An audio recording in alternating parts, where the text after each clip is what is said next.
Judgment, we're going to go ahead and come back to this.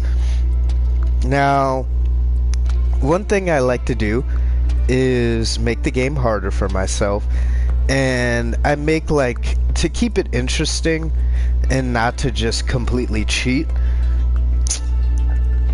I like to go ahead and play with the command artifact and make like little lore builds. And you know, I only build things that kind of make sense for the character, you know? So in the case of the abilities that I'm using and stuff like that, you know, I like to make builds that kind of just make sense, if that really makes any sense at the end of the day. I'll jump into it and you could kind of get a better idea of what I mean. I do not suggest playing with the command artifact just because it gives unrealistic expectations for when you boot up the game and, you know, try to get into it. But I mean, if you're just trying to play around with items, figure out what they do, you know, what things synergize together well and what you like, go for it. But command is just boring because it's literally the same build over and over, unless, you know, you just decide to do something different, really. Now, like I described in the past thing, some of these stages have randomized variants of themselves. This area really only has two. It's the one that was previously in the video, and this one. This one is the less straightforward kind of way of going about the game. I kind of went the long way, but there's a vent right over there in that corner. That would have been so much faster, but I'm gonna be honest with you. That last video I recorded the night prior, and I literally just woke up about maybe an hour ago. So yeah. Let's see, nothing over here. Vantage points, there's a use item down there. Doesn't really look like there's too much. Nope, nothing.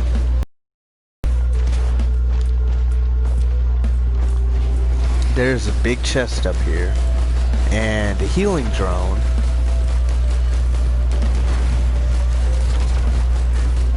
So let's try to rack up some gold for that.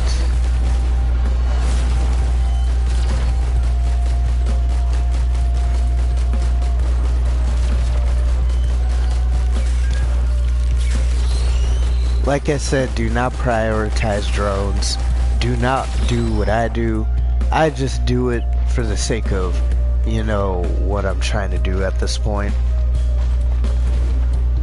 Now, when I play with the artifact of command, there are a set item list for each character that I build no matter what, because there are some items that are borderline required when playing certain characters to really make them excel and just take the fuck off.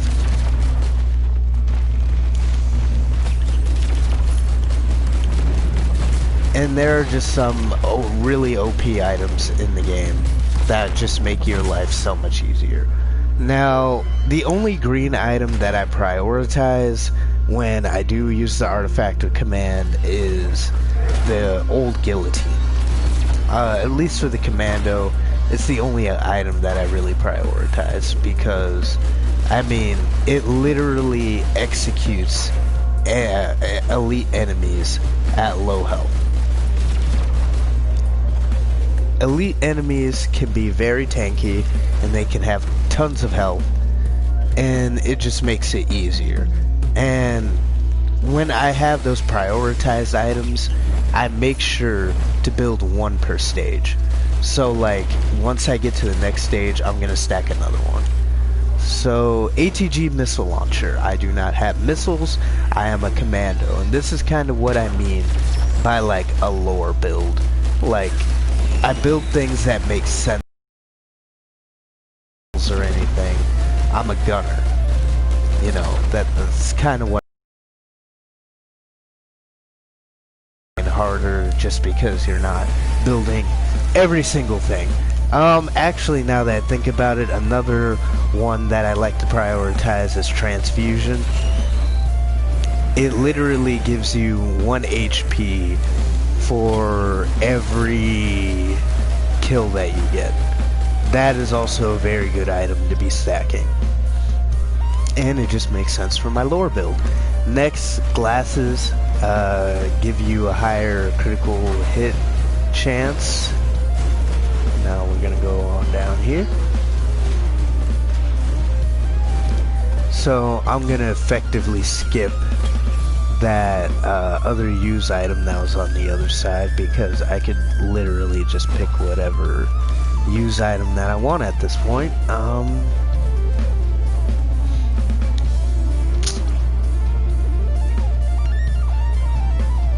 Probably the ocular HUD for right now. Increases critical chance, and honestly, for the character that I am playing currently, it just makes sense. Now next, crowbar. Now you're probably saying that doesn't make any sense lore-wise. No, it does not. But it's also an item. Well, first of all, I built a fucking guillotine. What part of that is fucking going to be lore based? But at the end of the day, it's one of those items that, you know, really makes you take the fuck off. Crowbar, what that does is the more health that an enemy has, the more damage it will take until it gets down to 90% health. At the end of the day, you know, by itself it's not the best item in the world, but it does give you a pretty decent damage boost. And the more of these that you stack up, the quicker you can whittle down their health past 90%. So yes, it's only effective while they're above 90% health, but the more of them that you have and the more damage you do in any instance, I mean, it just helps you out in the long run. Ow, ow, ow, ow, ow, ow, ow, ow. And this is another reason why infusion is pretty decent.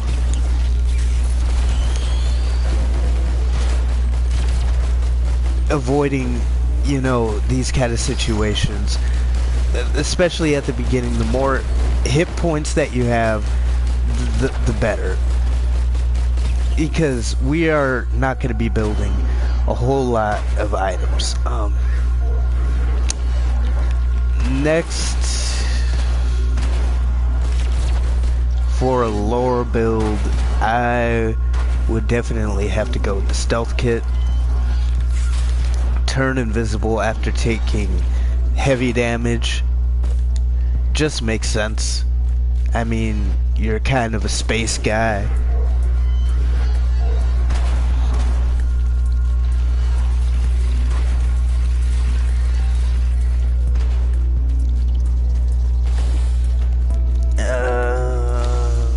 It also gives you a burst of movement speed.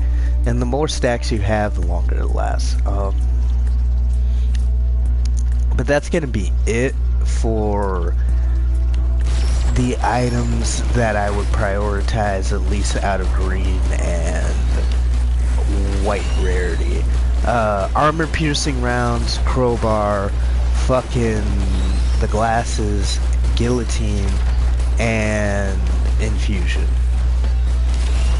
Now, at this point, just to make it simple for myself, I like to just make my way down the list.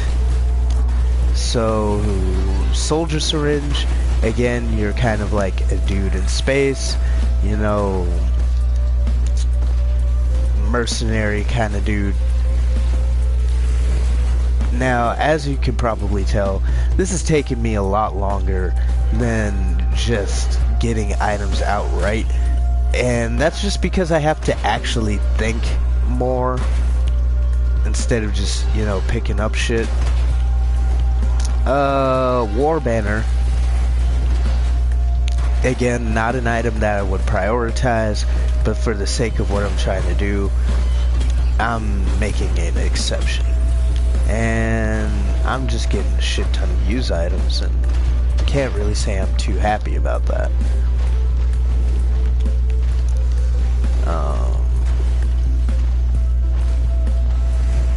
But yeah, like I assumed, there's not a lot of items over there, so we're just gonna go ahead and go up.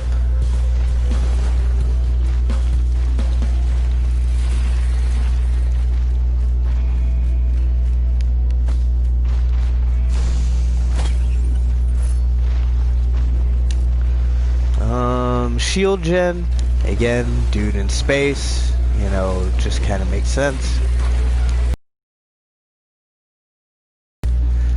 Honestly, it's kind of a thing that I'm on the fence about, but I don't see why not. Medkit, you know, dude in space, again, you kind of get what I'm getting at this point.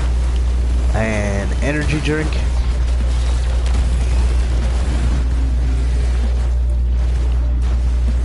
And let's go on over to the teleport.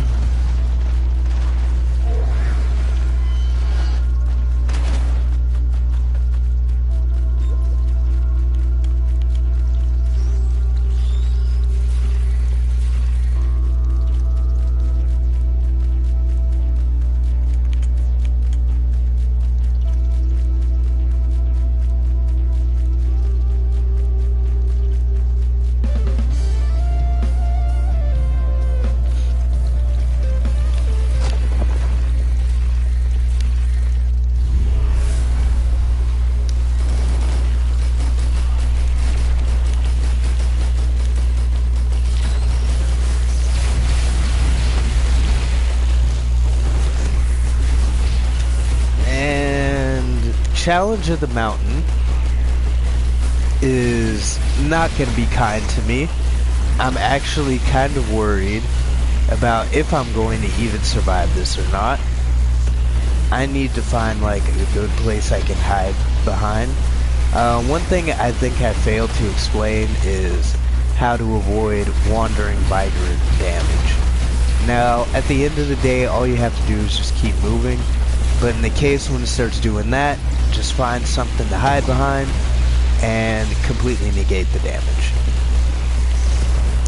In the case, if there were only one wandering vagrant, one way to go about this would be hiding behind that little prong right there, but like I said, didn't really work out.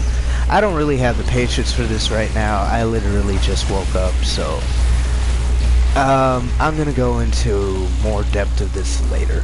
So yeah, I shall see you guys later.